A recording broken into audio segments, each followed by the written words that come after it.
Maverick 100.9, Aggie Lands Country Alternative. It's Corliss. I've been really excited to get to know this guy. His name's Casey Chesnutt. Casey, how are you today? I'm doing pretty good. Thank you for having me. Absolutely. I'm really excited because I kind of accidentally found the single that we are talking about today. So you were telling me this is actually like your first push to radio ever, right? Yeah, so we just released a single actually last year in March, and then we decided that we were going to try to take it to the radio this year because it did pretty good in the area that we were at. So we decided to take it across the state of Texas and as far as Oklahoma and Colorado. That's super exciting for you, which with a last name like Chesnutt, you've got a long line of musicians in your family, obviously. So how do they feel about you doing the big radio push now? Oh, they're excited about it. They're about as excited as I am, really. I mean, it's kind of been expected.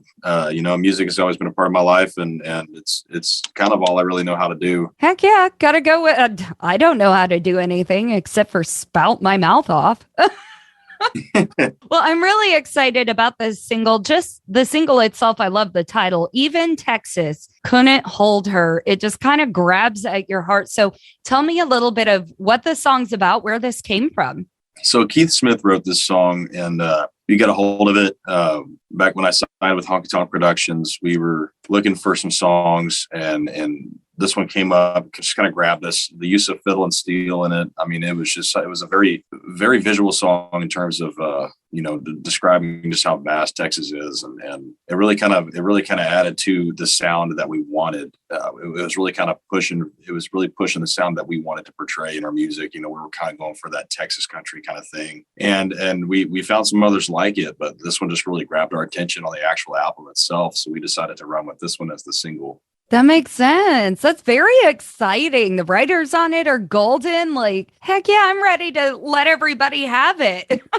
Well, absolutely. Thank you so much for playing it. Absolutely. You're getting it now on Maverick 100.9 for the very first time. This is Casey Chesnutt, and even Texas couldn't hold her. Due to copyright, Brian Broadcasting is not licensed to air this single in podcast form, but we do urge you to go find Casey Chesnutt and all of his music on your favorite streaming and downloading platforms. And today's interview continues now. Maverick 100.9, you just heard it here first. Casey Chesnutt, even Texas couldn't hold her. I've got Casey on with me. We were talking about your family a little bit. Mark Chesnutt is your dad. What is it like being that man's son? It's interesting. I mean, for the longest time, it wasn't really anything until we went on the road. And then it really kind of, every now and then it was kind of a reminder like, oh, wow, life's a little different for us than a lot of people. We traveled a lot, and sometimes, we would travel with my dad, when school was out for summer and stuff like that. And a lot of times it didn't feel really any different from anybody else. But there were times where I was a kid and I'd got to go to his shows and just standing there on the side of the stage, watching my dad do his thing with all that energy and seeing all the people just excited to be there. And that was something kind of cool, just kind of really, it was really kind of mind blowing as a child to see like your dad up on stage with like thousands of people just having a good time. And that was always just really cool. And I knew, I was like, man, I want to do that. Like that looks like a fun time. Oh, absolutely. I mean, I met your dad just a couple years ago when I was still in Kansas, and it was definitely like a rockin' show, super high energy, but meeting him, he is so down to earth that I imagine as a father, he would try to make everything as normal as possible for his kids. Was that vibe on point? Yeah, he tried to. I mean, we were a pretty normal family for the most part. I mean, we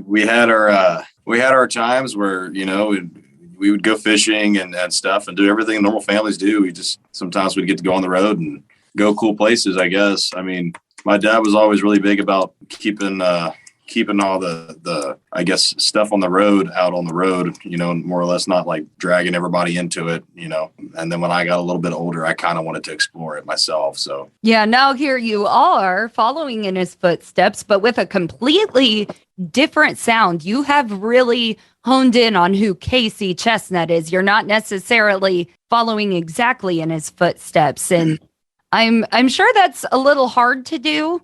Yeah, it makes it a little. It honestly helps out a lot. I mean, people are as much as I want to do my own thing, I'm still proud to do his stuff. I'm very proud of who my dad is, and because my dad put out a good quality of music, and I'm very proud to come from where I come from. But at the same time, I do have my own interest, and I do have my own style, and it definitely makes it a little bit easier because people are curious. People want to see what I have to offer, and they expect me to do some of my dad's stuff, and that's perfectly okay. I'm proud to do it, and so as much as I try to do it on my own, a lot of the curiosity behind the name really kind of opens the door in some ways, and I'm thankful for that. That's super cool. Well, in my house, I have this little walk of fame, like a hall of fame, literally, and it's just I've been in radio for 14 years. And every day I wake up and I can't believe the life that I live and the people that I've got to spend time with. So like I've got my picture of me and your dad framed along with my pass from that evening. So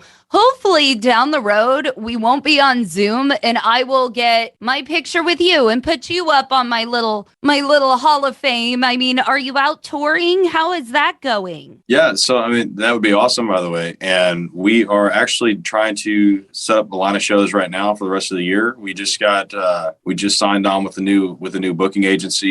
We made some major changes to the band, and we're trying to kind of go away from. I used to do a lot of the local solo stuff, and now we're kind of breaking from that. And after we got the single out, we're kind of seeing some bigger venues, and we're kind of starting to see some momentum going with how the band, as far as playing venues and as far as touring, we're starting to see the band kind of pick up and move around a lot more. We're going to Colorado. We're going to Nebraska, Kansas. We're just kind of keeping it within that red dirt alley, I guess. A lot of people in those areas love a lot of the red dirt Texas country stuff, a lot of the 90s country stuff, and a lot of the newer stuff that we're seeing that kind of sticks to that traditional kind of feel. That area of the world, I guess, really likes it, and we try to provide that. So we're kind of moving around a lot more than we used to be. That is so exciting for you. Well, if you get close to College Station, you got to call your girl Corliss because I want that picture.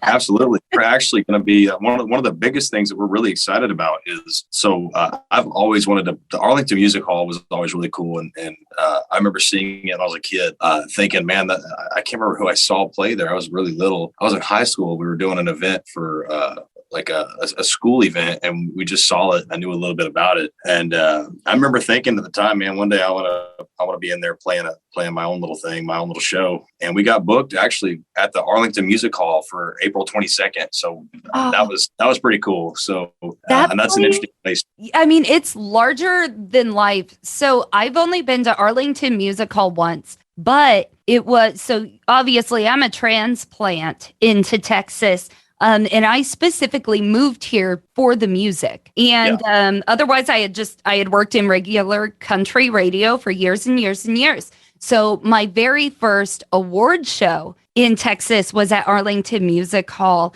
And it was so glamorous and so overwhelming, and ended up walking away with a trophy. And I will never forget how that was the place where I really took off and I really expanded who I was in Texas, was at Arlington Music Hall. So I completely understand what an insane, wonderful moment that is for you. Yeah. And we're super excited about it. Like, we've already sold quite a few tickets, actually. So, and then, we have Arlington Music Hall, the 22nd of April. And then we've got like 4 other shows right after that, and Royce City and so on. So we're kind of kicking off our tour, I guess, in April, really, we should say. We've got a little bit of momentum in March, but after we play the Arlington Music Hall, we're going to be on the road for a while. So it's definitely going in the direction we want it to go. I am so happy to hear that for you. Like I said, I heard your music before getting a hold of you, so I'm really excited to see where the future takes you. And anybody else listening, if you're interested in Casey Chesnutt, obviously he's touring. Obviously he's releasing music, not just to Maverick, but elsewhere.